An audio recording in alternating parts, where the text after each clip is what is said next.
I was following the eye, was following the eye, was following the eye, was following the eye, was following the pack.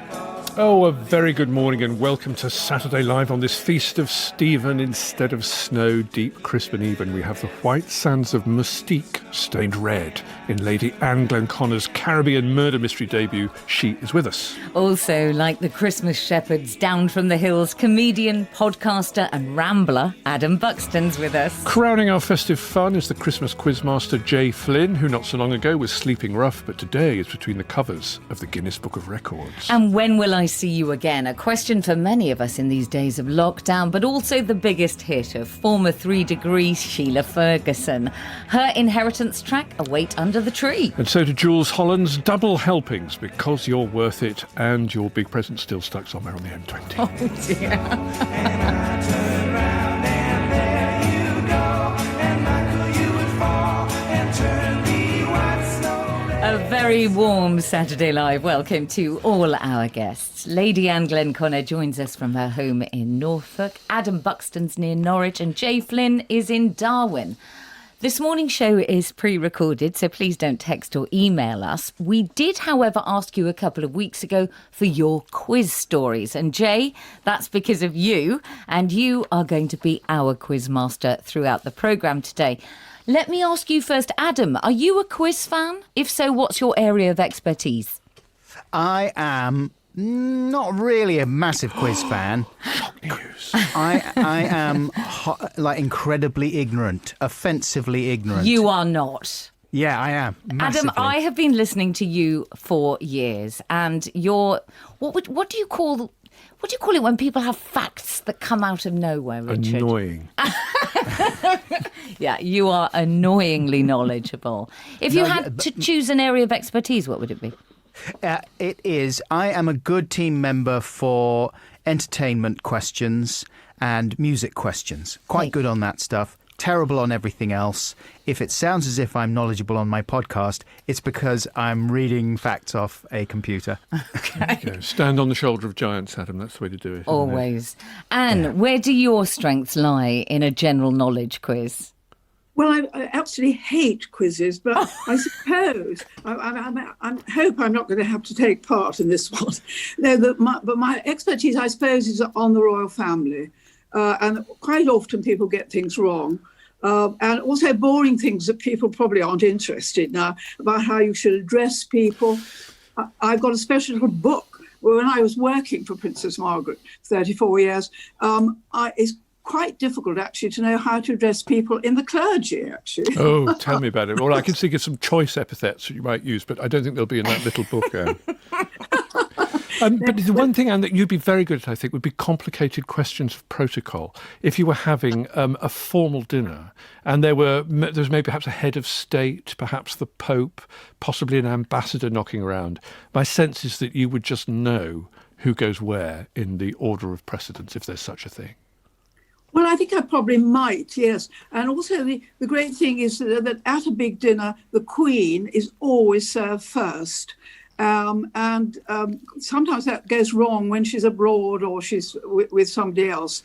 But no, I'm very hot on protocol, actually. You know the word I was thinking of? Arcania. Arcania? Isn't that a knowledge of special areas? I thought it was a C.S. Lewis novel. Well, it could be that too. See, Rich is going to win this quiz today. Jay, good morning. And would you like to ask us your first quiz question? Yeah, good morning. So this was the first question that I asked way back on the 26th of March when we did the first virtual quiz. And it is, what is the largest internal organ in the human body? Are we all allowed to answer? Go for it. No, you can't. Why can't Well, I? because this is for the benefit of other people. You can't give them the answer now, although I know what you're thinking, particularly with your, shall we say, social life, Nikki. I think we could have a good guess about what's the largest internal organ in your body. Mrs. Party Girl. I think it's the liver. Thank you for that, Jay. What's the largest internal organ in the human body? We know Anne's not playing along, so there we go.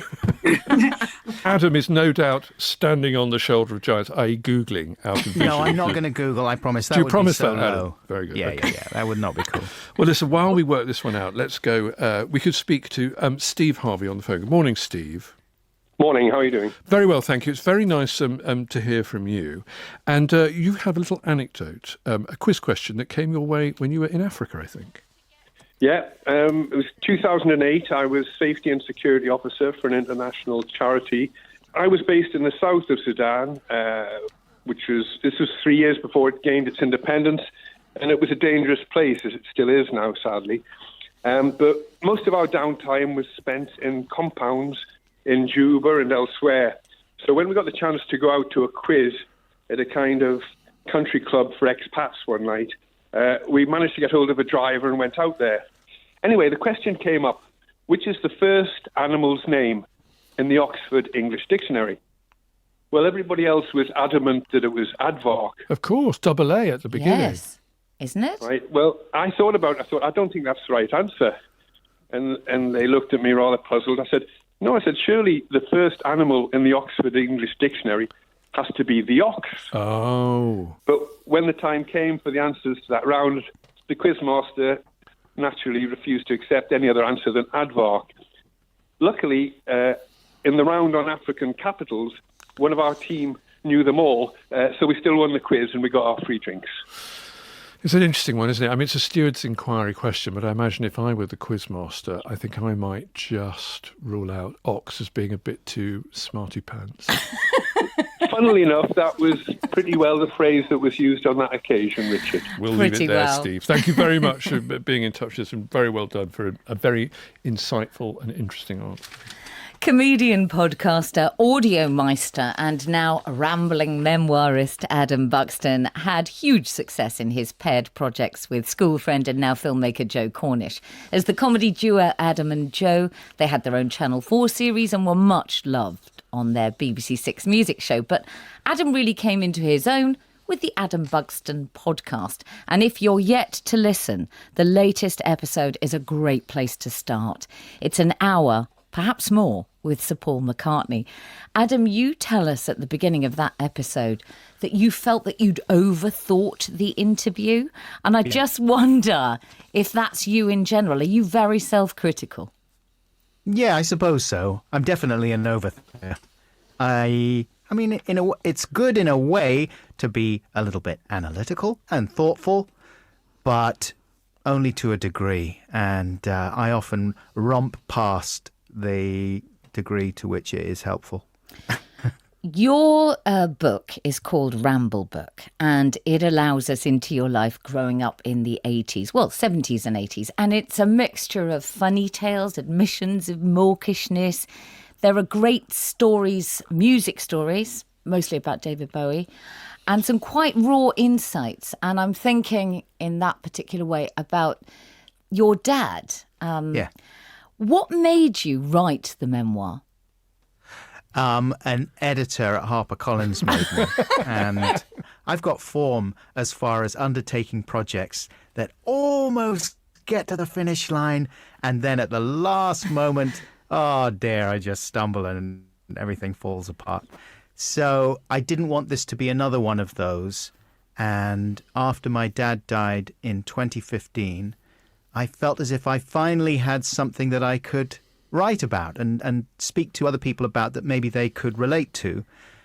Before then, my life had been, I'm very fortunate. I've had a lovely life and continue to do so, but it's not especially eventful, and it certainly isn't filled with anecdotes that everybody in the world would be desperate to hear. Do you know what I mean? So instead, my focus for the book turned out to be something more personal, as well as talking about Joe and Louis Theroux and people I was friends with We at don't school. care about that triumvirate. We only care about you. There you go, yeah. I care, Adam. Thanks, I Richard. would just got images of there you are on the playing fields of Westminster, if Westminster has playing fields, which it was, or in the kind of Yard. the cloisters of the Abbey. There And you it's go. like a scene from, I don't know, some kind of teen movie or something, as you kind of in that we see the future adult in the boyish playfulness of the three. Oh, no, shut up now. No, I think Joe is actually working on a script for exactly that movie, or at least he was. Maybe I'm not supposed to say that. Definitely. But we were certainly not on the playing fields, I'll tell you that much. That was one of the reasons that it was thought Westminster might be a good fit for a young lad like me, because I'm not a sporty boy, and I never was. I was always picked last for every team. I like to hang out with the sensitive people in the art room, and me and Joe figured out fairly quickly that people like us could avoid sport altogether by taking an option called leisure swimming, which basically meant you could go to the Queen Mother Sports Centre once a week and piddle about in the pool, sometimes literally. And I was going to say. Yeah. I don't know. They had the smoke thing if you did that. I'm already casting this movie in my mind. It's going to be a blockbuster, runaway hit, I can tell. Yeah. I'm in that club too. I got out of all contact sport on account of playing the organ, and my delicate fingers were so precious to the art of music that I couldn't risk them in the rough and tumble of contact sport, and I was Quite excused. right. It wasn't, I have to say, it digits. wasn't difficult to sell Did you to my go teammates. to a boarding school, Richard? I went to a boarding school, but not as a boarder. Okay, you were a day boy. Yeah. You're very honest, Adam, about the impact of being sent to boarding school, or the reformatory, I think you call it, and also about your younger self's anxieties. And I just wondered whether writing this book allowed those feelings to surface, or were they always there and you've been ready to write them? How did it actually work? It's a bit of both, I suppose. I've always been anxious, and I often kind of looked back at the way things worked out, because basically my dad decided that it was very important to send me and my brother and sister to fee-paying schools. But in the process of doing so, he completely bankrupted himself, and the stress of the financial problems ruined his marriage. Well, didn't sort of, completely ruined his marriage. And so that was sad that family unit disintegrated because of the commitment he'd made to our education. You know what I mean? And then when I came out of that expensive education with not great exam results and no clear idea of what I was going to do at all, and then I ended up sort of waving stuffed toys on Channel 4 with Joe for a living in the late 90s, it began to occur to me over the years, like, oh, maybe Dad was really disappointed by the way things turned out. And maybe he felt like perhaps it wasn't such a good idea to totally torpedo his marriage and spend all the money he and my mum had on sending us to those expensive schools. You know, because in his mind, that route of educating your children was supposed to throw open the doors to the kind of elite, the establishment elite, and you would always be taken care of in the old boys club and stuff like that. And I didn't really go down that route. Although you did, yeah. that is where you met Joe, isn't it? Not at boarding exactly, school, but- yeah. So that's one long-lasting thing. I'm just so interested that with Anne Glenn Conlon singing. Anne, I remember reading that your late husband, Colin Tennant, his childhood was not one that was filled with warmth and intimacy, I think it would be fair to say, but that was not unusual for people of his age and background. I suppose so. I mean, I went to boarding school and absolutely hated it at the beginning. But I'm very, very glad. It makes you grow up. It makes one sort of rely on yourself much more. I hesitated when my own children, again, they went, Henry went to Eton. I don't know whether he would have done better if he hadn't gone there. One never knows, really. But Colin was very clever, and somehow he he did well at school. He was very good. He was. I was interested when your last speaker said that they managed to avoid physical activity. Colin did up to a point because he became a rower, and that was considered a sort of soft option at Eton. Goodness me, if that was a soft option, I wonder what the hard option was. Oh, well, the wall game and that sort of thing, where they bashed each other. Oh, yes. Yes. Knocked each other out. I mean, there's a level of violence, isn't it, to those kind of public school sports that wouldn't pass a risk assessment today, I don't think.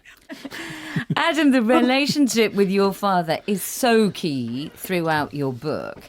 And then I realised that having films of him on your website, I just thought, for people who've lost a parent, would that make it easier or harder to cope with your memories? If you've got that, I mean, if you've got films of your father, I would find it too painful. How does it feel for you seeing your bad dad, as in the character he played?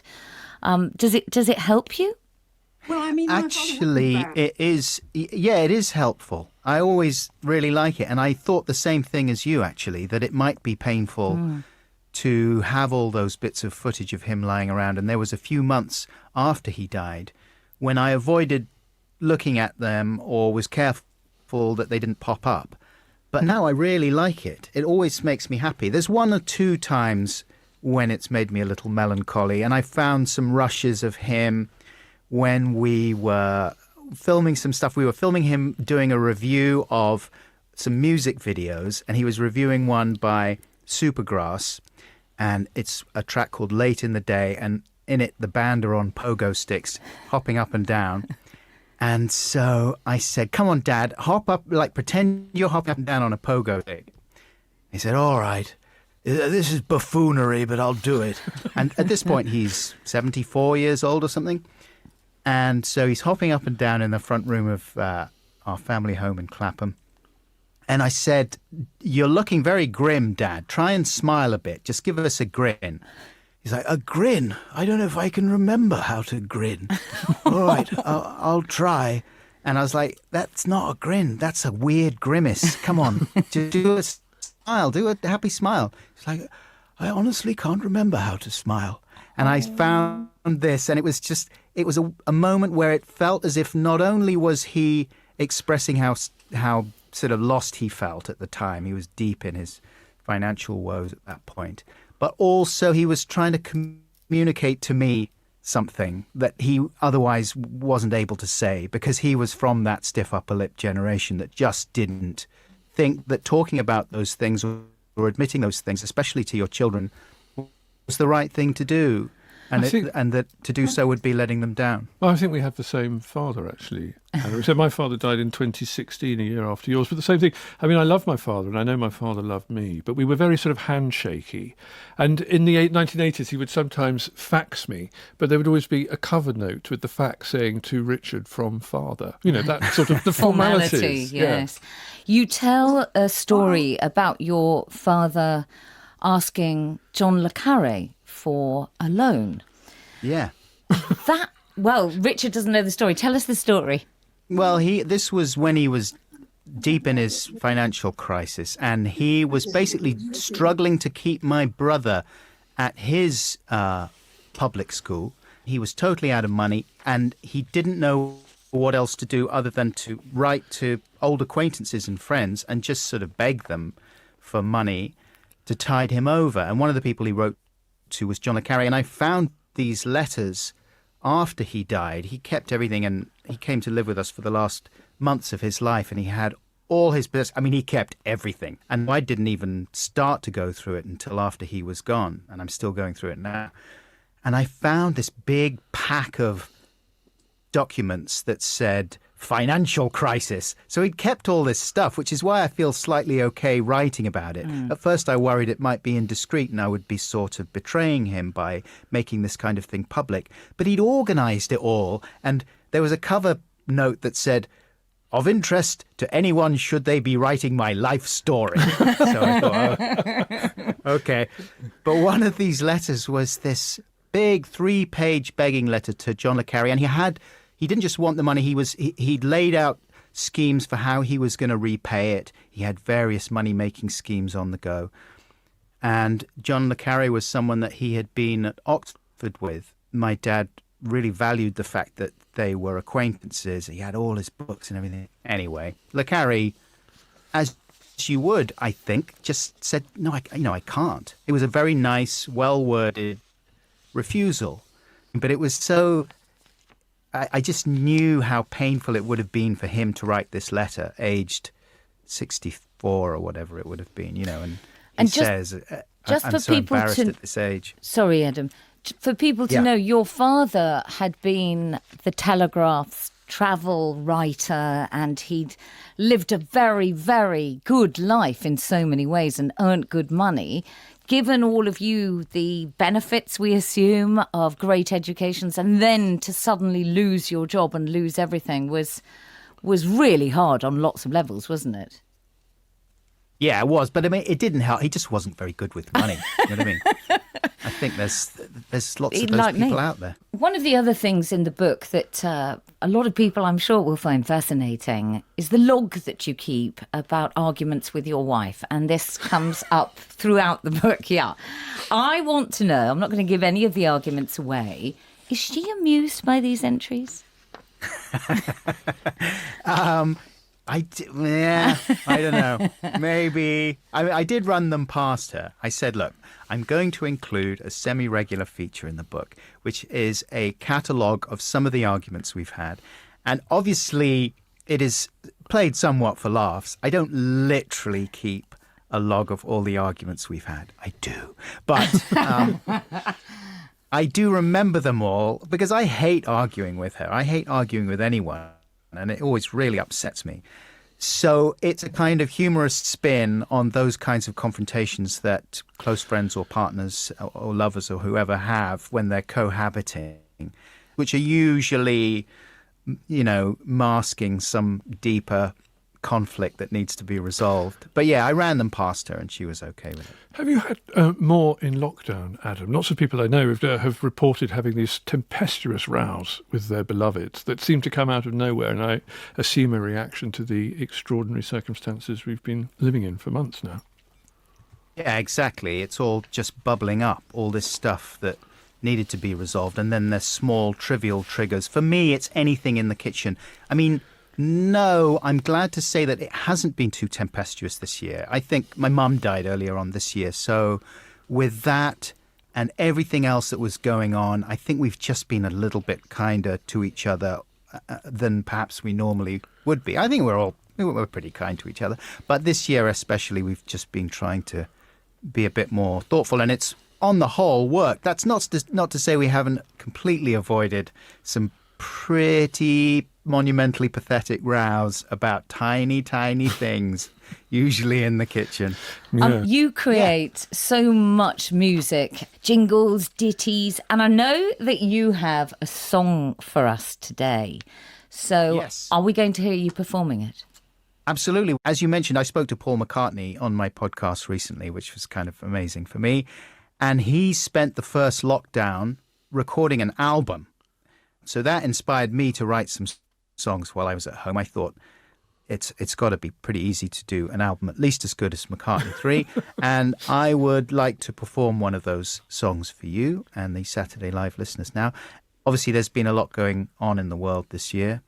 And this song is about one of the issues that I felt not enough people were talking about. It's in the style of Brazilian bossa nova pioneer. I've got to pronounce this right. João Gilberto. No one's going to argue with that, Adam. Okay, good. And now some of you may be even more impressed by the guitar playing in this than my singing. I should point out that it's not me playing the guitar. It's a piece of library music.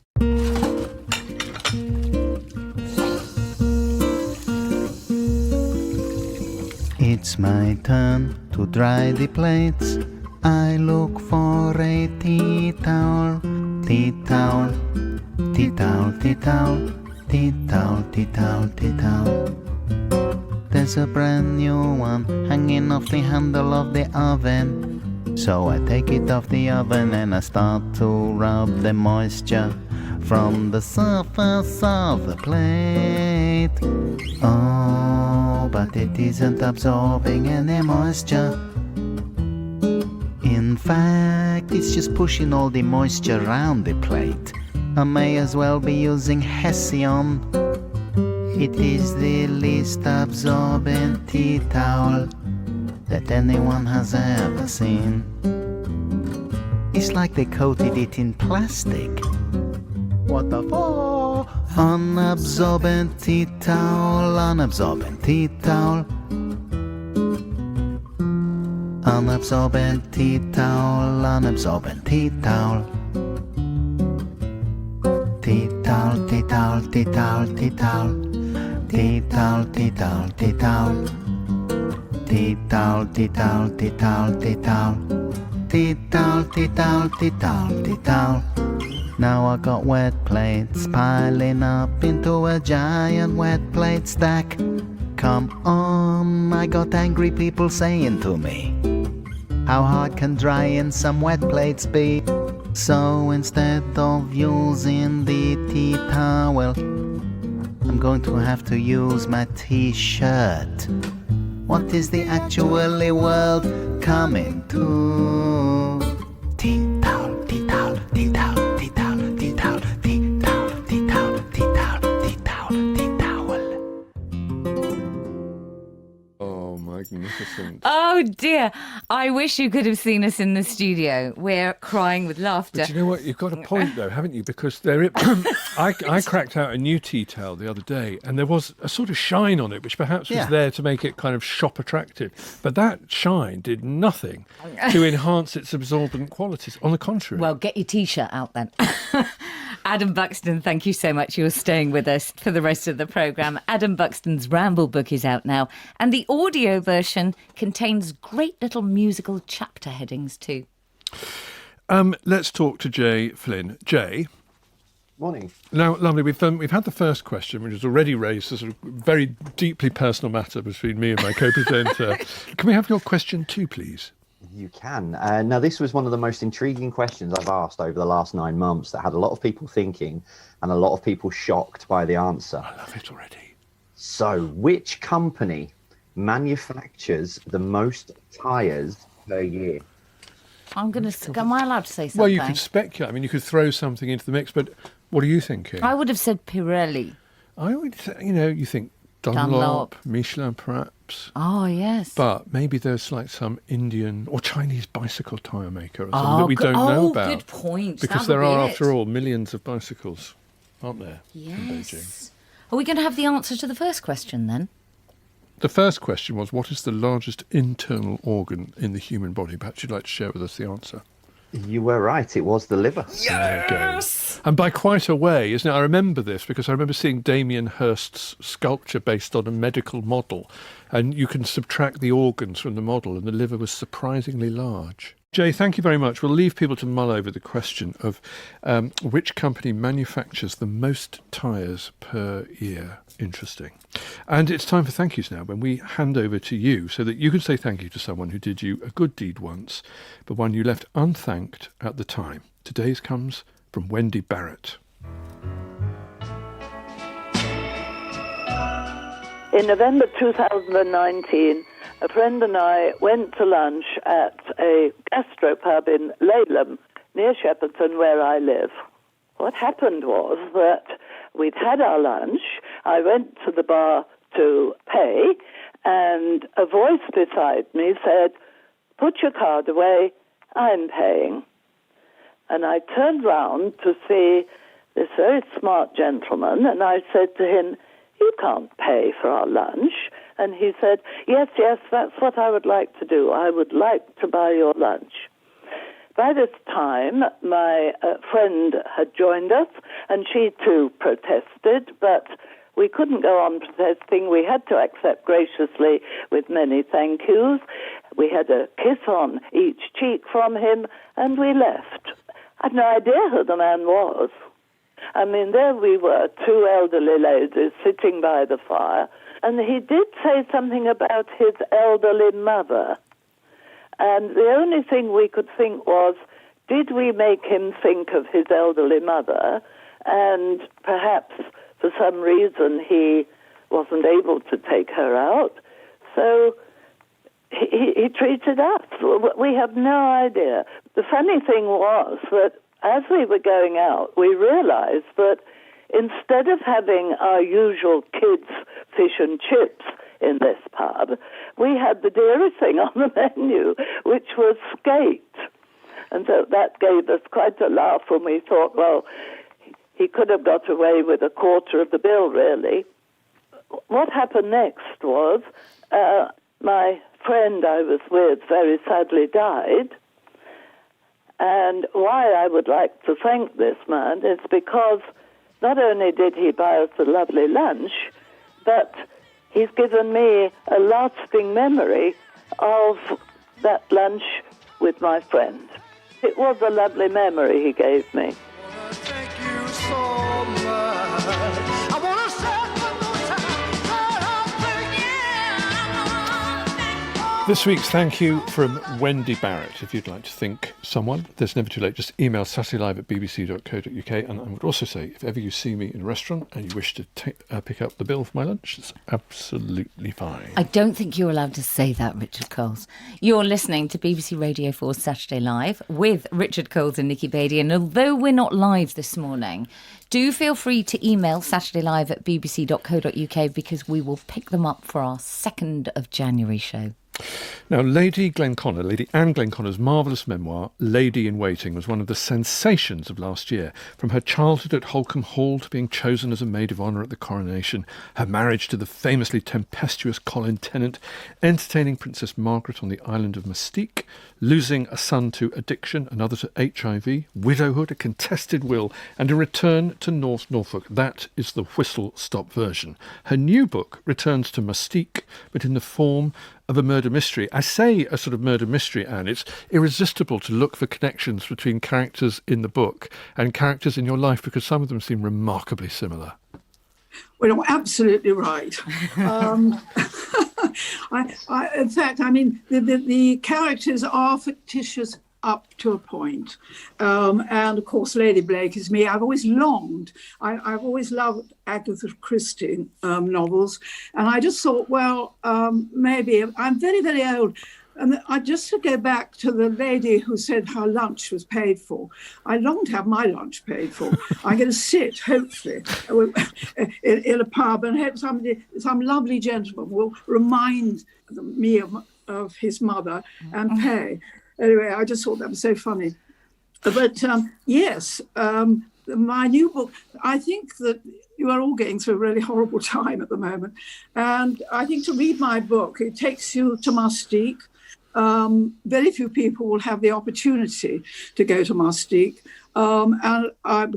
Because there's one very small, very expensive hotel. And I just thought, I would lead them around Mystique, and I write it. When Colin and I first went to Mystique, we were there alone for 12 years, and murder did cross my mind. The book is, of course, dedicated to Colin, and I know that he was not the easiest person in the world, but you didn't marry him because he would be the easiest person in the world. No, that's quite right. And I really, I've sort of forgiven him. It took a long time. I think this final thing of leaving everything he had to his young man who looked after him, it took a long time to get over that. But I know you're a clergyman, and I've got a very strong faith too, and we do have to forgive people. And that's why I've, said I'll dedicate the book to him. So I hope he's pleased. I'm sure he would. And also, I think it's good to forgive people because it seems to raise the chance of us being forgiven ourselves, and that would be a very good thing.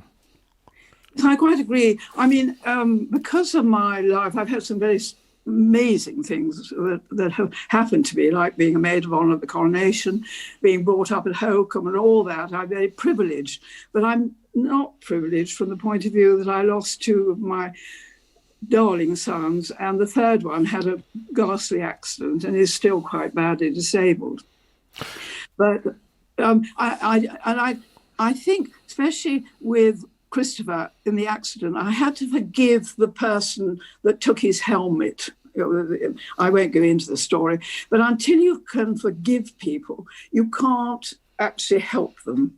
Don't you agree? Yeah, I do. And also, I think lots of people become laden down with such things. And if you can surrender that burden, you'll find you will walk more lightly and life will begin to be good again and the sun will shine again, I think. Well, I mean, my life is absolutely amazing.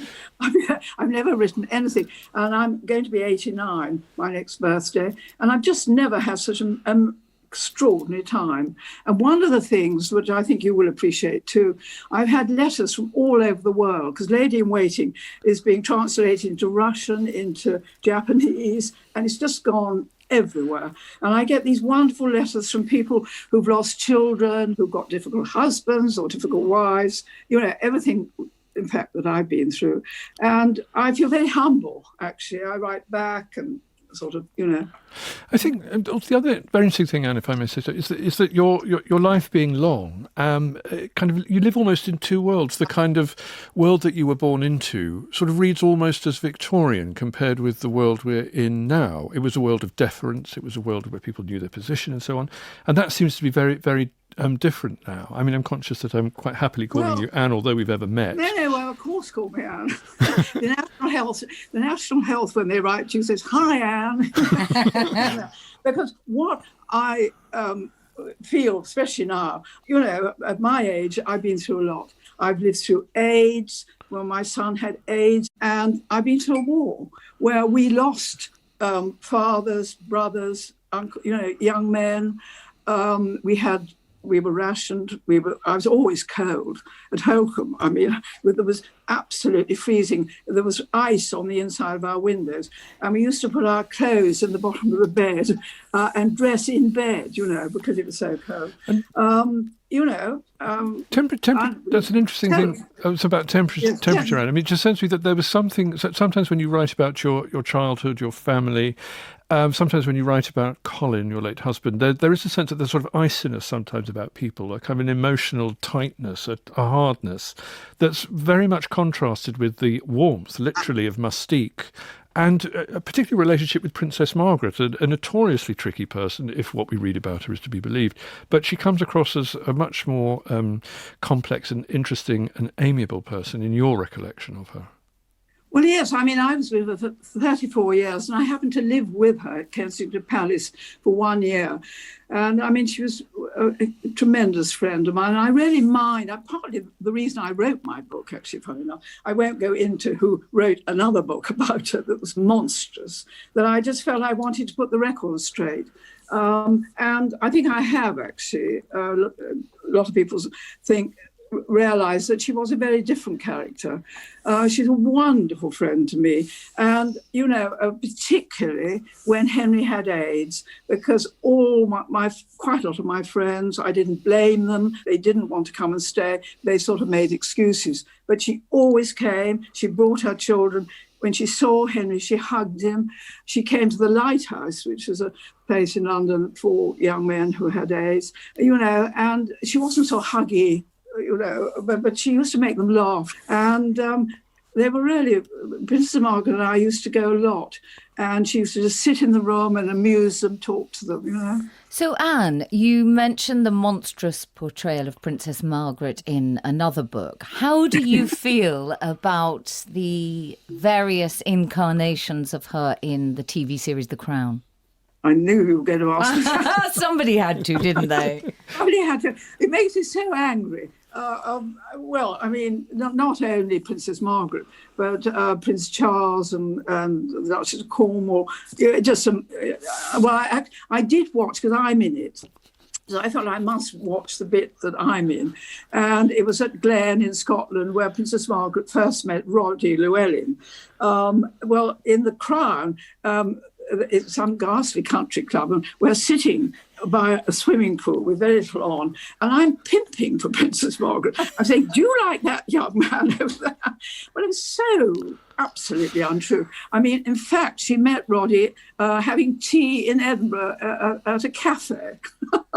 I mean, nothing could be more different than that, could it? I think it's one of the reasons why Lady in Waiting is such a fascinating book, is that the royal family have had so much written about them, said about them, they've been portrayed so many times, that actually to have the word of an insider, but a sort of sympathetic, and also someone who's, I think, with wide experience, is an interesting one. It's an insightful one. And I'm also interested in that you say that you are happiest now. I think it's a marvellous thing to be happiest as you approach the end of your 80s. Is that partly to do with being back in Norfolk?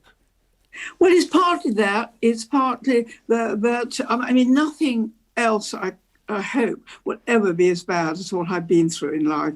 I mean, when you've got two sons dying and the third one could die he was in a coma for 6 months. I don't think, and that was actually when I had this experience that I felt God came and helped me, or he filled me with energy so that I could cope. And I love being, I mean, the cooks, I come from a family from Holcombe. My ancestor was Cook of Norfolk. And the cooks on the whole do come back in the end to Norfolk.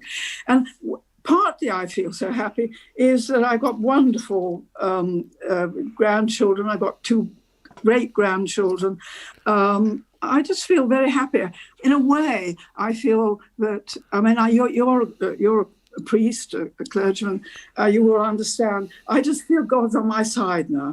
I'm very interested that you say that you think that gave you energy. I think lots of people think that the point of God is consolation, and there's something in that, certainly. But energy is much more interesting, it seems. And I wonder if we could talk about Christmas.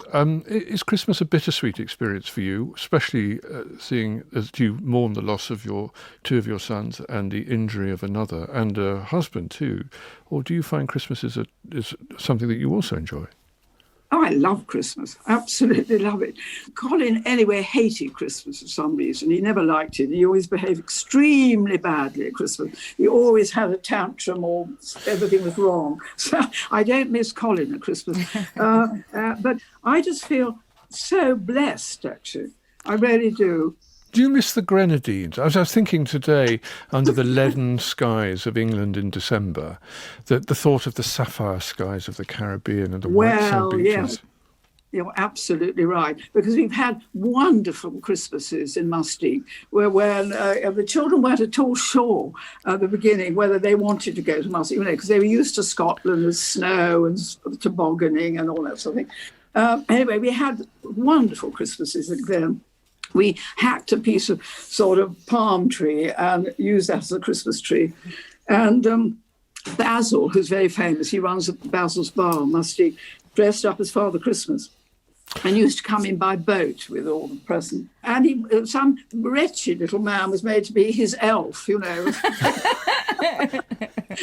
was sort of dressed up in green. And it was wonderful. I mean, it was so surreal. I mean, the thing about Colin, really, although he was extremely difficult, he could invent. He was extraordinary. He was a ringmaster. I mean, the parties that Colin gave on Mustique, I only partly enjoyed them because they cost a fortune. We didn't have the money. But quite rightly, he said, I'm going to put Mustique on the map.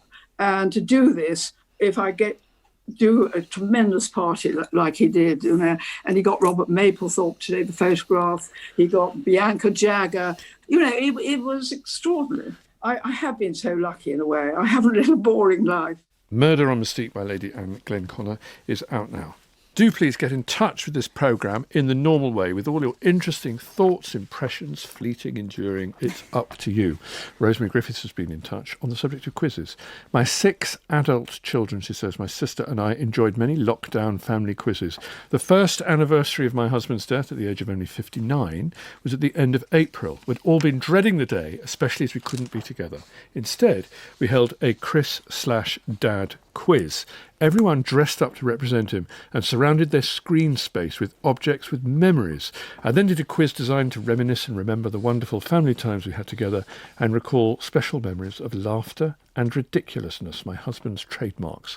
Afterwards, we all said how much better we felt and how really lovely it had been. All sorts of interesting ways we connected in lockdown, which brought all sorts of unexpected benefits.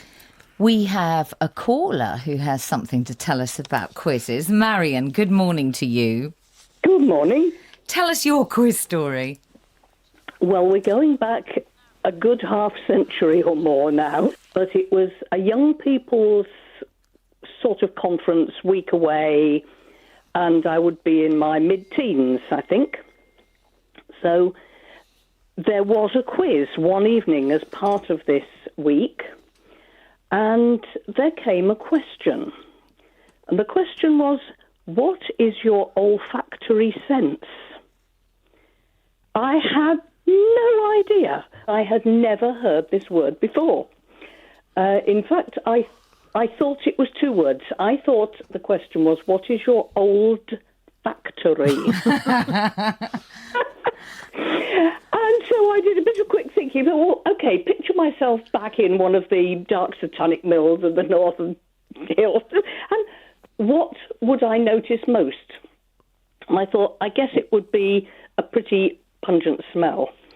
So I confidently said, your olfactory sense is smell.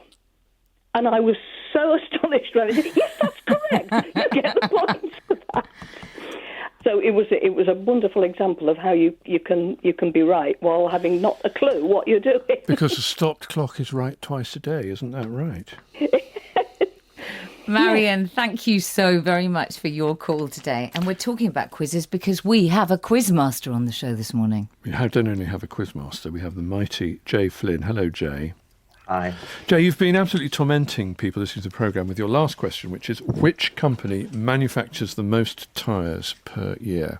Can you answer us? I can. It was the one that had people most intrigued, but it's actually the toy company Lego. No. So it's because every Lego device with a wheel on needs a little Lego tyre. Wow. Yeah. And where do they... That's fascinating. You just assume, wouldn't you, in an automotive era, that it would be the Pirelli, the Dunlops or something like that, Goodyear, but no. Well, thank you very much for answering that one. And it's also time for your third question, Jay. Yeah, so number 3. Now, this is a teasing... a question to make you think a little bit. How many months of the year have 30 days in? Well, immediately I think of that the rhyme we had from kindergarten, but I guess 30 days hath September, April, June, but there's obviously some angle. Moving swiftly on. You're listening to Saturday Live on BBC Radio 4. Pianist, band leader, broadcaster and composer Jules Holland, formerly of Squeeze, is known as the king of boogie woogie and as the presenter of Later and his annual Hootenanny. He's collaborated and performed with Tom Jones, George Harrison, Nitin Sawhney, Kylie Minogue and Paul McCartney. B.B. King once said of him, he's got that left hand that never stops. Whilst contemplating 2020's New Year's Eve celebrations, we asked him for his inheritance tracks. The track that I've inherited is Up Above My Head by Sister Rosetta Tharpe. Up above my head, up above my head, I hear music in the air, I hear music in the air. Now up above my head. My mother had a 78 of this record, and I thought it was Sister Rosetta Tharpe playing the piano, but in fact it was her playing this sort of guitar. And she went on to influence, of course, people like Jimi Hendrix and Johnny Cash, who'd heard her when they were growing up. And in fact, it was the piano playing of Sammy Price, playing this sort of boogie-woogie piano on it. And you realised it's almost like all the chaos of the universe became ordered. Everything sort of made sense of what I wanted to do, which was to play that music on the piano. And I'd listen to it and think, well, this is just the most exciting music. I really do believe, yes, I really do believe there's a heaven somewhere, heaven somewhere. The 78 record player was in my grandmother's small front room. She had a player piano in there, and she would play me piano rolls by Fats Waller and Red Sails in the Sunset and In the Gloaming and things like that, which I liked. And then my parents were young, and they would like the popular music of the day, the Beatles, jazz and classical music. They liked Bessie Smith, the blues singer, and Bach. So anything beginning with B, they just loved it. I think everybody wanted to be a Beatle because Beatles had fun. They're all boogyists. They used the piano on their records. And when I was growing up, there weren't lots of people in the modern world using the piano. But also they brought this kind of pop art culture to it.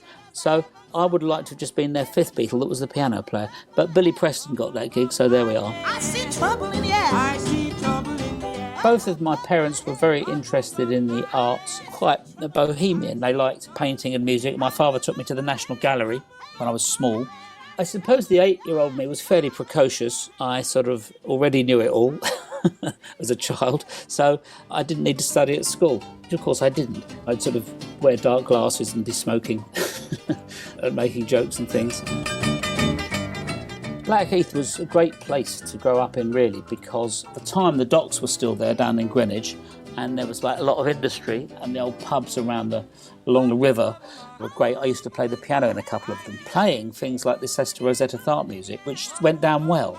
And you had to be able to make people dance, cry, feel amorous and all those things. So, yeah, it was a good place to grow up. I wouldn't have minded being a painter or an architect or police inspector, things like that. But in reality, if I hadn't have been a musician, I don't know what I would have been.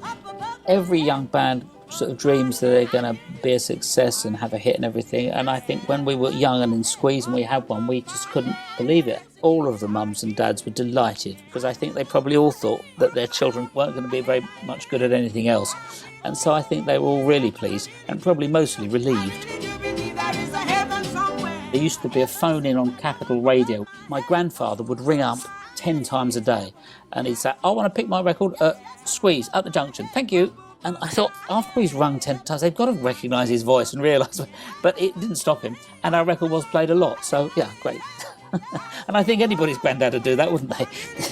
Yes, I really do believe there is a heaven somewhere. Heaven somewhere.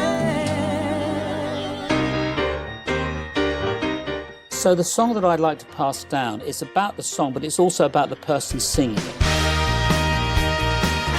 The song, first of all, is called Love Made Them Do That, because I think that the subject matter is timeless. It conquers all reason, it conquers all heart. Conquers all of reason and it conquers all hearts. Always in season till death do us part. And although I wrote it, I did plagiarise it because I took a few lines from great poets of the old world, the 18th century world, one of them being Alexander Pope, and the other being John Vanbrugh. But most importantly about it is it's sung by one of my dearest friends, like a godmother to my children really, and aunt to them, is Ruby Turner. And it's all about simply love. It's kind of the thing that I've realised is the most powerful thing. It'll change the way people behave, largely for the better. The Greeks, of course, had lots of different words for love. There's love of a child, love of your country, money, love in a romantic way. But essentially, if you utilise that power, you can't go wrong. When the timid are brave, the brave start to cry. So I'd like to pass this down to anybody who can be bothered to listen, really. I'm always very grateful for anybody that listens to mine and Ruby's performances. It makes me happy to hear Ruby singing, and it's my big band. And everybody's playing on there, which of course we can't play together or hardly even see one another at the moment, and we're like a big family, so it's quite a difficult time being apart. So I'd send it out to everyone really in my band, whoever's come to see us, and anybody who's ever had a parent, and anybody who's ever had a child. I think that should encompass everybody in the world. The Hootenanny has some extraordinary moments. Every year Ruby sings a song. Michael Bublé a couple of years ago was singing his song and he just grabbed hold of Ruby and started dancing. Ruby was beaming. I've never seen her so happy. The band was shouting, put her down. It was just a great spontaneous sort of joy that erupts. I quite like old cars. I like the atmosphere of them. I think the golden age of motoring is just now. We're just at the end of it. I think if I was a car, I'd probably be a pedal car.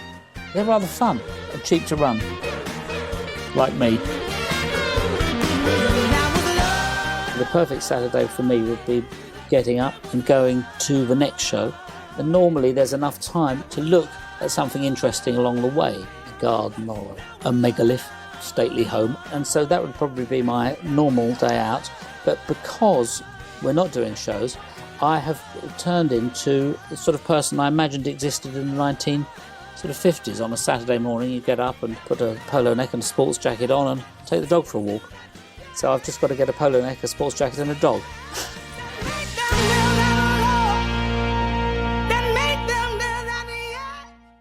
The inheritance tracks of Jools Holland, and Jools Holland and his Rhythm and Blues Orchestra will welcome in 2021 with his annual Hootenanny on BBC Two. Jay, we are coming back to you now because you asked us how many months of the year have 30 days in. Will you give us the answer to that before I ask you the next question? Yeah, so you were right along the right lines. It is 11. There are 11 months of the year. Because Richard was right. Every month has, apart from February, 30 days. But that's Exactly. not the question you were asking. But that's one of those counterintuitive. It's a trick question. Yeah. OK, what's the next question you have for all of us? So a bit festive, this one. So how many Christmas #1 singles in the UK does the King of Christmas, Mr. Michael Bublé, have? Oh, blimey. Adam Buxton should know that. You're a muso. Yep. And Jumps in. at the forefront of my music knowledge is everything Michael Bublé related, and I can tell you authoritatively that the answer to that is 1,502. I see you're including Rudolph the Red-Nosed Reindeer, the 12-inch version. I get it very much. Bob in Torbay has been in touch, and it's a story about a quiz gone wrong. Some years back, some friends and I, he said, were barred from a pub in South London because of the quiz we had set. Thinking ourselves too clever by half, we devised one full of arcane, esoteric quirks. Two problems, though. One, the questions were, looking back, absurdly difficult, and two, worse. During the course of the evening, the free beer for the setters had gone down rather too well. By the time the answers were to be announced and the winners declared, we'd misplaced our own answer sheets and lost or mixed up the quizzes.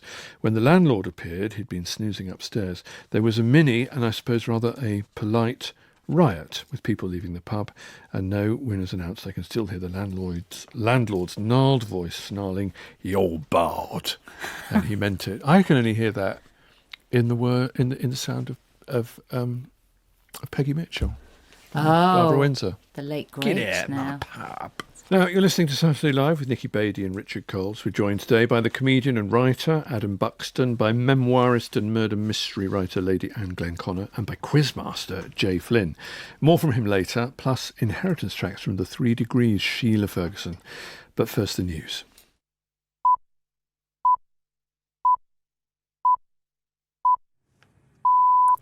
BBC News at 10 o'clock.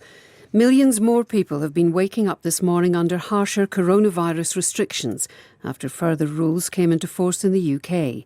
6 million more people in East and South East England have gone into Tier 4. Lockdowns have also started in Scotland and Northern Ireland, with measures reimposed in Wales after being eased for Christmas. Professor John Edmonds, who's an epidemiologist on the government's SAGE committee, says the tier system following the second lockdown in England did have some effect. It was quite well designed at that point, and I think we'd have been okay. It would have had an effect at holding the epidemic at least and possibly reducing it. The problem is, of course, this new strain has come along and really thrown a spanner into the works.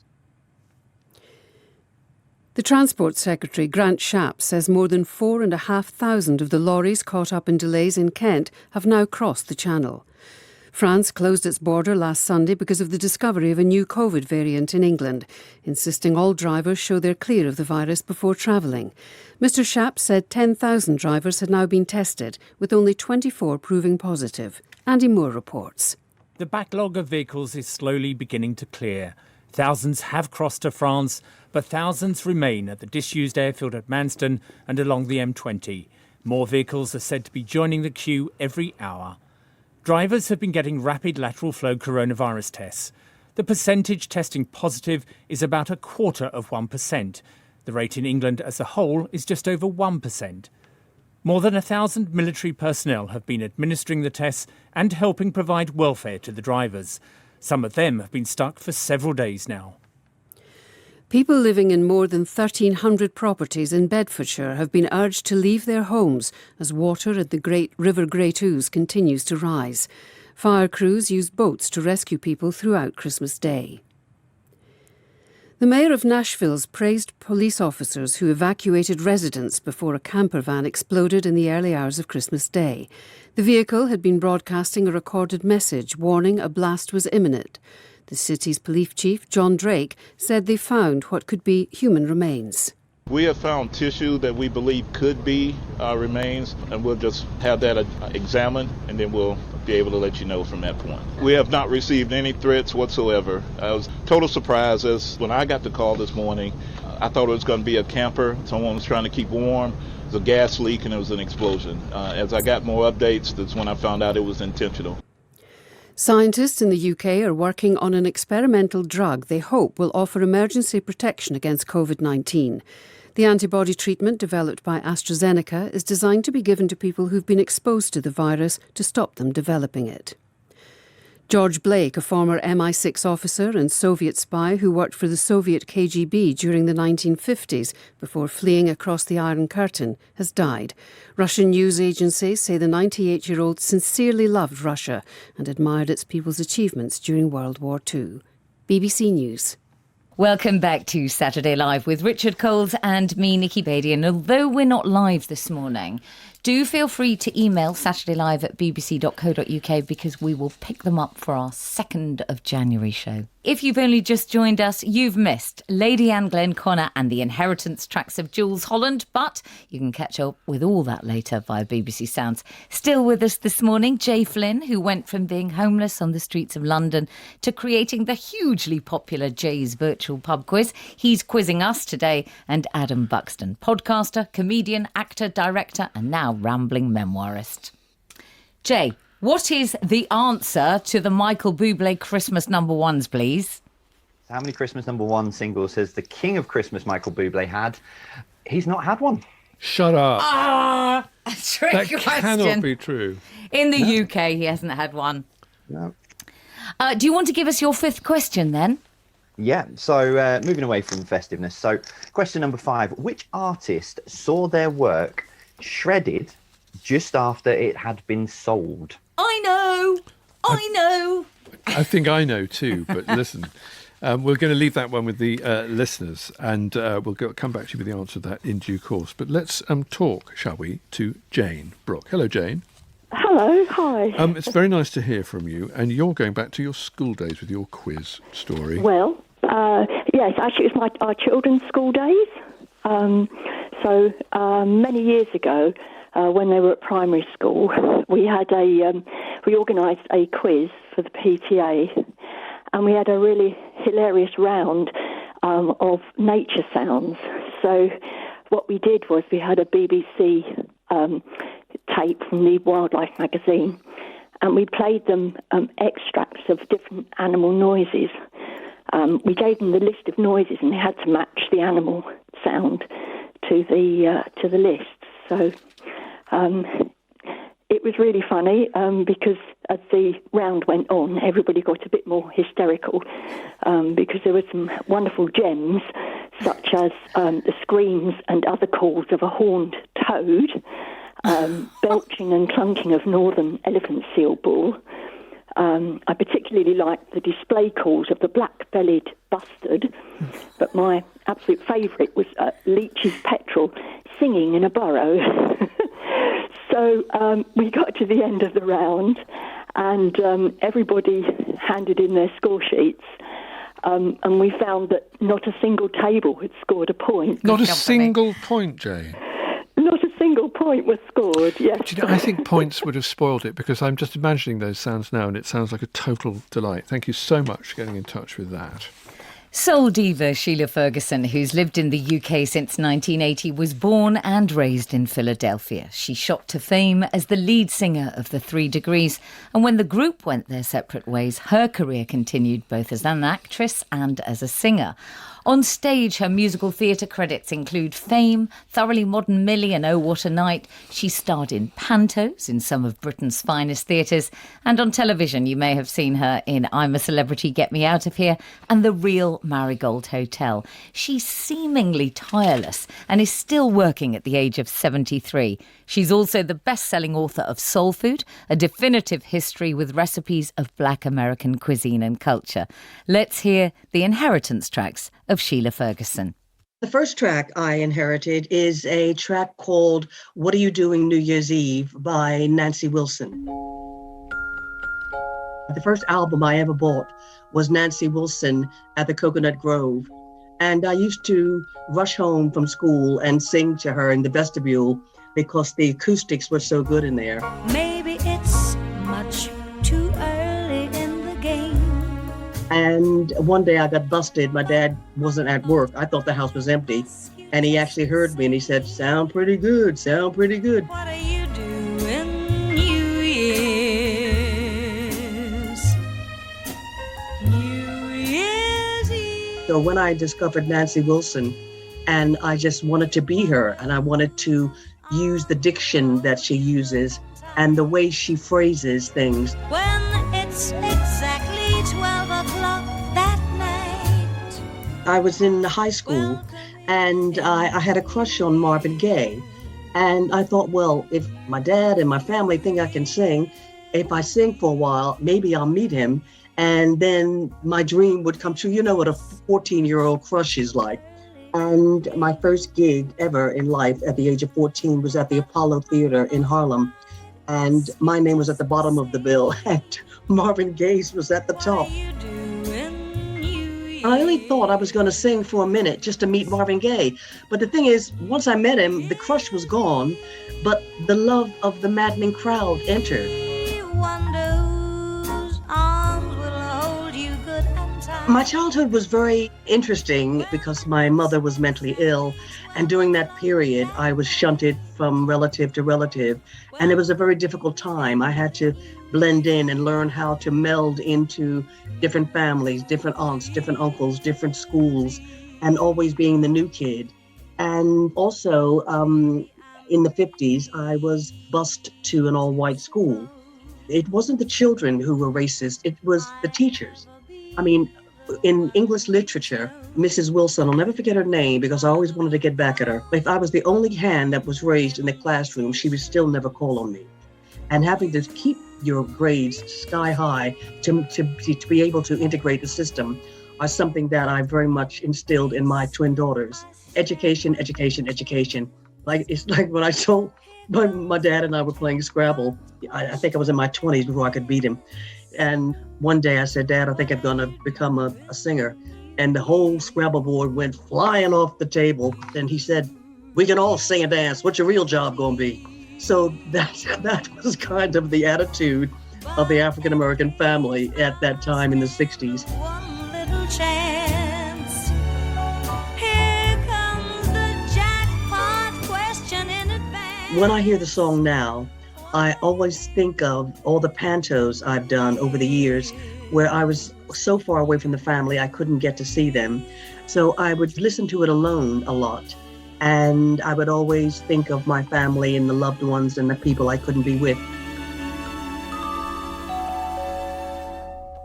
I felt like I shouldn't pick one of my own songs, but there was just no way around it. It has to be When Will I See You Again? When Kenny Gamble first played the song for me on the piano, I listened and I nodded my head and I left and got the bus and went home.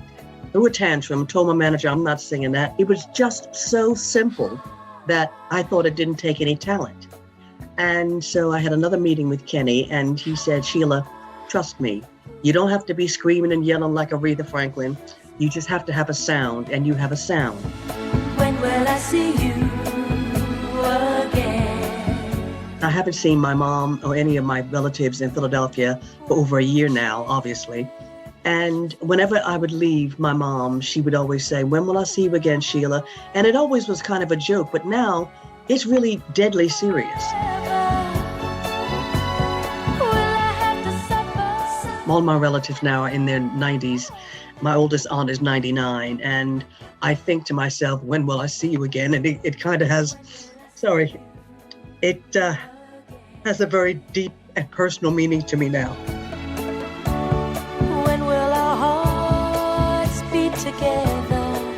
I love the harmony. It reminds me of Fayette, who's passed away, and she was the soprano who hit those wonderfully high notes. And the blend that the 3 Degrees had in those days was absolutely superb. And when I listen to our music, I get very emotional. When will I see you again? When will I see you again? Before COVID, I told my daughters the last song I wanted to be played at my funeral was When Will I See You Again? Because I'm sick of singing it. And I think I'm going to change my mind now. My daughters are so devoted. One lives in Buckinghamshire, one lives in Dubai. And, you know, we Skype and Zoom and WhatsApp every day. And I think in a lot of ways, it's brought us a lot closer. So whenever we hear, when will I see you again? We think about each other, and it's kind of a warm feeling. It gives me a warmth now. When will I see you again? They both sing beautifully, but obviously I wouldn't allow them to enter the show business. So, you know, no. Because they went through that phase of watching MTV and I want to be a singer. I thought, okay, let's have a meeting, kitchen table tomorrow morning, 10 o'clock. So I kind of put my foot down. Now they tell me what to do, which is great. I indulge them. Come on.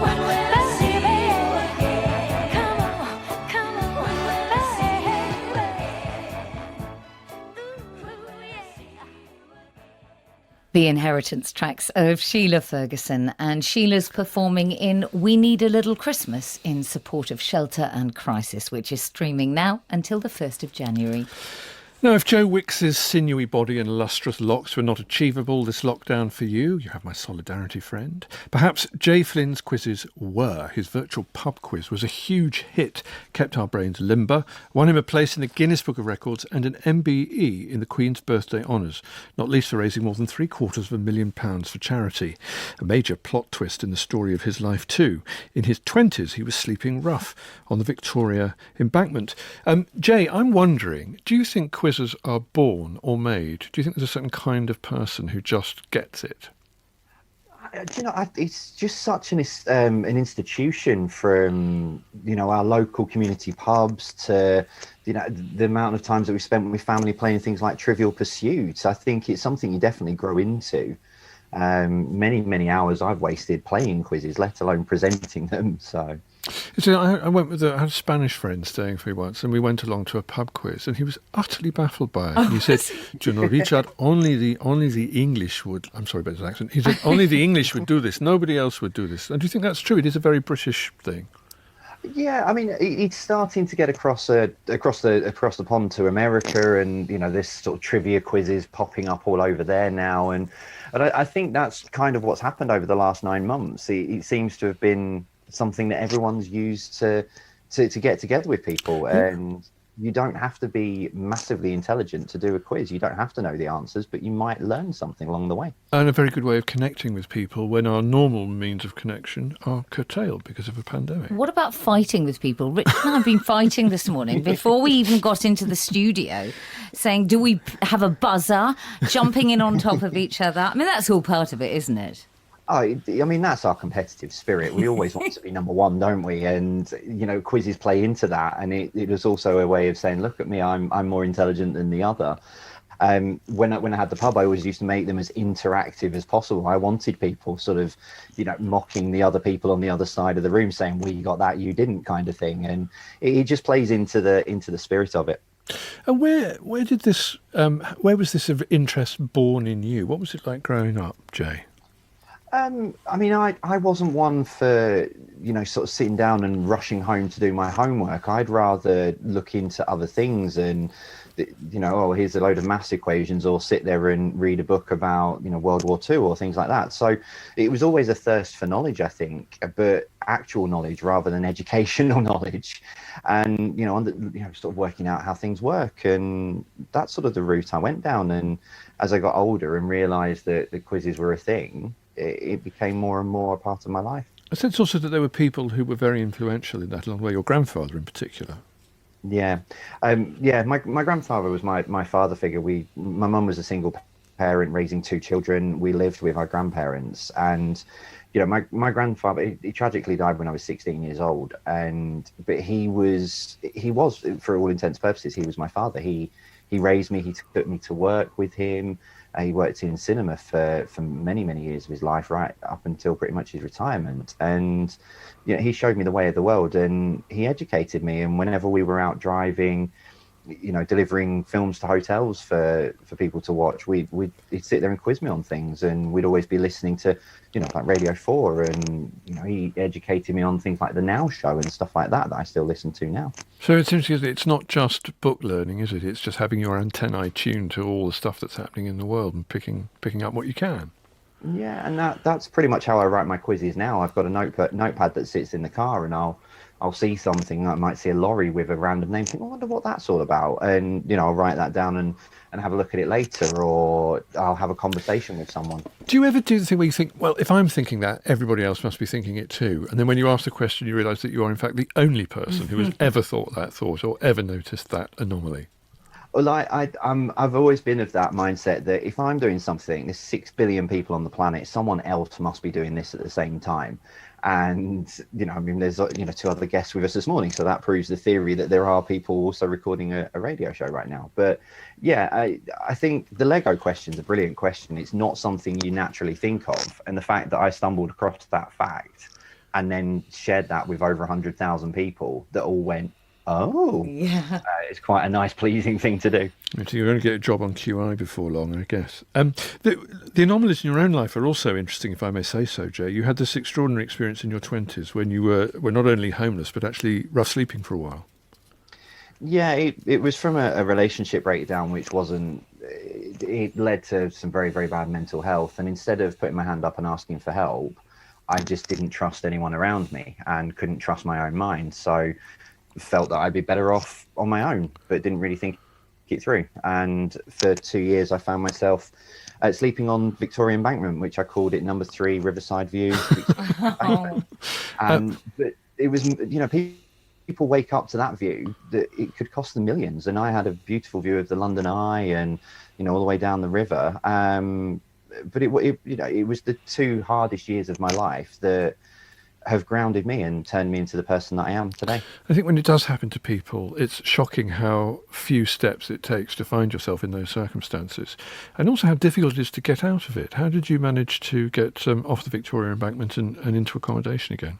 Well, this is it. There isn't a book that you can pick up that says, like an idiot's guide, to everything else, but there isn't one for homelessness. There isn't, congratulations, now you're on the streets, these are the steps to take. But it took, I was lucky, and I still work for them now, the charity connection at St. Martin's, and I will shout about them till, I'm blue in the face for what they helped me. But they admitted themselves that they didn't think anyone would be stupid enough to sleep on, be a rough sleeper on the embankment, because for those of you who know the embankment, it's so open, it's right by the river. In winter, it's freezing cold. And although it's beautiful, it's not the most hospitable place to sleep in. And when they eventually found me, they invited me to the day centre and rebuilt me from the shell of a man that I was. Because we do a lot of work with the connection at St Martin's at Radio 4 with the Christmas Appeal, but more on that later. I had a very brief experience of homelessness, and the thing that struck me most of all about it, what I found toughest, was how boring it was. Nothing to do, nowhere to go. How did you cope with the day-to-day? That again is born out of the quizzing. It was challenging myself to achieve something. So I could walk up to 18 hours a day, and it would just come from, I'd have different routes and things that I'd go. So I'd go, right, okay, today I walked from here to there in 3 hours. Well, let's try and do it in 2 hours and 50 minutes. Or I'd find all the newspapers that the commuters would throw away, and I'd keep myself a pen and I'd be sat doing the crosswords or the Sudokus or whatever it might have been on the day. And I also had a portable radio that beautifully, one of the best radios I've ever bought in my life, and I've still got it now. The batteries would run and run and run, but it meant I could feel connected. I used to listen to Radio 1 in the mornings with the breakfast show, and I'd listen to the Now Show or Radio 5 with sports broadcasts and stuff, and it kept me connected to the world. And having those voices in my ear, radio played a massive part in keeping me sort of sane. Very fertile medium for people who are looking for kind of extemporania for quiz questions too, isn't it? Especially I think like something like Radio 4, you can sort of tune in almost any time and learn something new and counterintuitive. Yeah, absolutely. So would you happen to know which artists saw their work shredded just after it had been sold this year? I happen to do. I do. Again, it's another one of those great questions. It was Banksy. Yeah, it was, wasn't it? I remember this wonderful thing, you see the work up at auction, and then the minute the gavel came down, the frame had a shredder built into it, didn't it? And it shredded the picture immediately. I learnt that on Radio 4, you see, listening to the Today programme. How did you get into the virtual quiz nights? Because it has to be one of the runaway successes of lockdown, Jay. It was just a moment of madness sat at work when Boris Johnson said that we're going to be shutting down the pubs. I sat there and went, well, hang on, Thursday night's my one night out of the week where I can go and catch up with friends of mine that I've not seen all week. And we're not one of these groups that like falling out of nightclubs at 4 o'clock in the morning. We'd much rather sit in a nice local pub, have something to eat and play a quiz and have a few drinks because you could talk and catch up. And when that was taken away from me, I thought, well, what do I do now? And I thought, well, I've got a bit of a brain on me. I've run pub quizzes before. Why don't I see if I can do something online? So I set an event up on Facebook and just said, guys, if you want to share it around the quiz teams around Darwin, and I'll see what I can do on Thursday. And it spiraled out of control so much that there were 500,000 people interested in that event on Facebook by the time the first quiz came around. The rest, as they say, is history. It's a wonderful story, and the book, I have to say, Nikki and I have very nearly reached the terminal stage in our young and possibly not much older relationship as we've sort of bandied those questions to and fro. And I would say, if you're going to have a buzzer rule, Nikki Bailey, please stick with the buzzer rule. Thank you very much. Or the answer is invalid. Jay, back me up.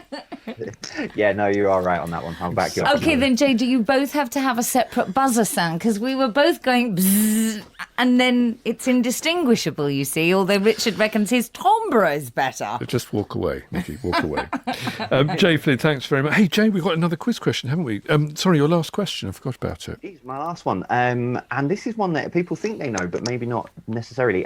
Which family did Juliet belong to in Romeo and Juliet?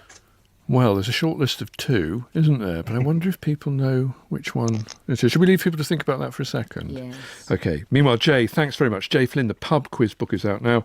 And as you'll have picked up from our conversation, you can find out more about the work of the Connection at St Martin's in London, wonderful charity, by listening to the Radio 4 Christmas Appeal. Let me give you somebody who's got a quiz story. It's about being in the right place at the right time. So some years ago, when staying in a pub away on business, I was dining alone and could hear a pub quiz going on in the bar next door. Having finished my dinner, I was walking through the bar back to my room when the quizmaster was going through the questions with the answers. Who won the Wimbledon Gentlemen's Singles Championship in 1936 and who did he beat in the final? No one knew. So from the back I said, Fred Perry beat Baron Gottfried von Kram 6-1, 6-1, 6-0. Von Kram was injured early in the match, hence his poor showing. How do you know all that? Said the quizmaster. Because my father was the chair umpire for the match. Almost certainly the youngest person ever to umpire a final at Wimbledon.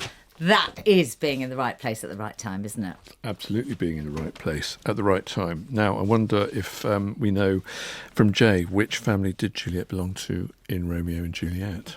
So you're right. It was an option of two, but it was the Capulets. Juliet, Capulet. Exactly. That's Phonetics. the way to do it. Yeah, you can think Romeo, Montague. That's not going to work so well, is it? No, not really.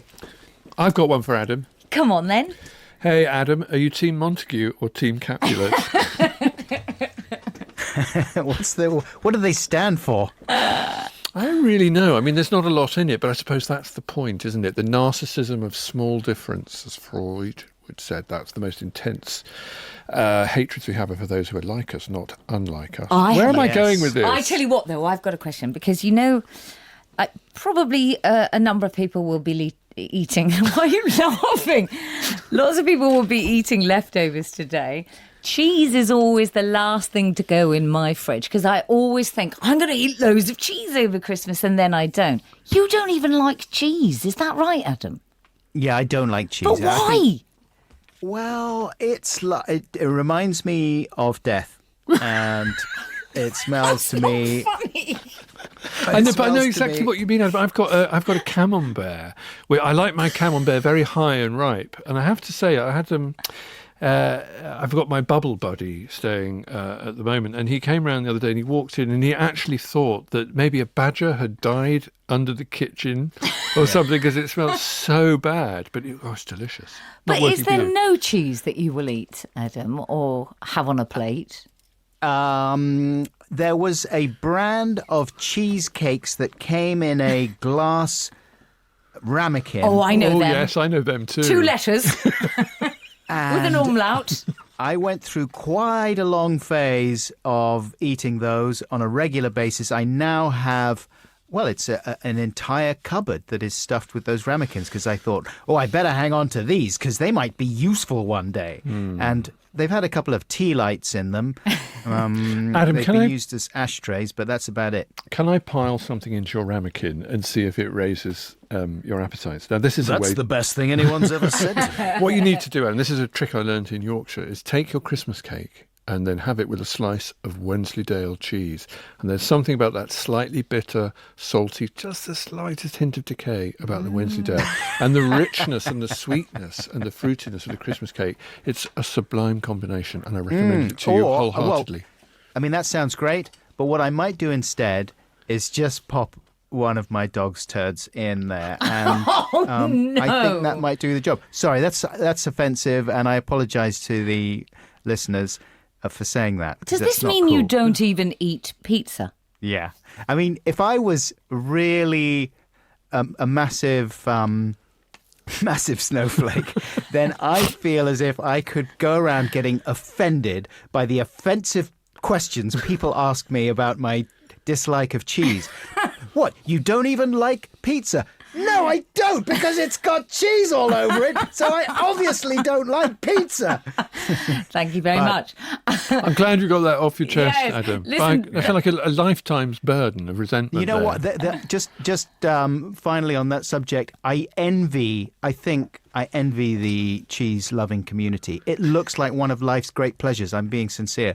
But I've just never been able to get on board, even with very mild cheese. Like the cheesecakes that have nothing to do with cheese in the ramekins is as close as I've ever got. But pizzas look like one of the all-time great things that sadly is not in my locker. Well, that's almost it for today. Thank you to all our guests. Adam Buxton, Lady Anne Glenconner, Jay Flynn, Jules Holland and Sheila Ferguson. And Adam, you've chosen the track for us to end with. What are you giving us?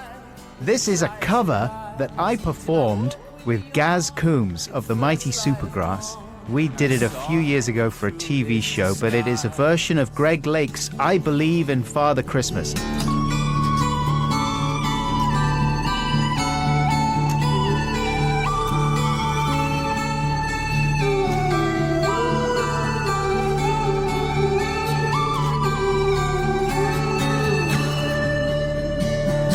Here we go. I wish you a hopeful Christmas. I wish you a brave new year. All anguish and pain and sadness. Leave your heart and let your road be clear. They said there'll be snow at Christmas. They said there'll be peace on earth. And when I say I did it with Gaz, I mean I did the little noodly solo bit. Prokofiev, is it? I'm not sure. Anyway, hope you enjoy this. We're back next week, next year, in fact, with Hugh Fernley-Whittingstall. Until then, from all of us, have a very good weekend.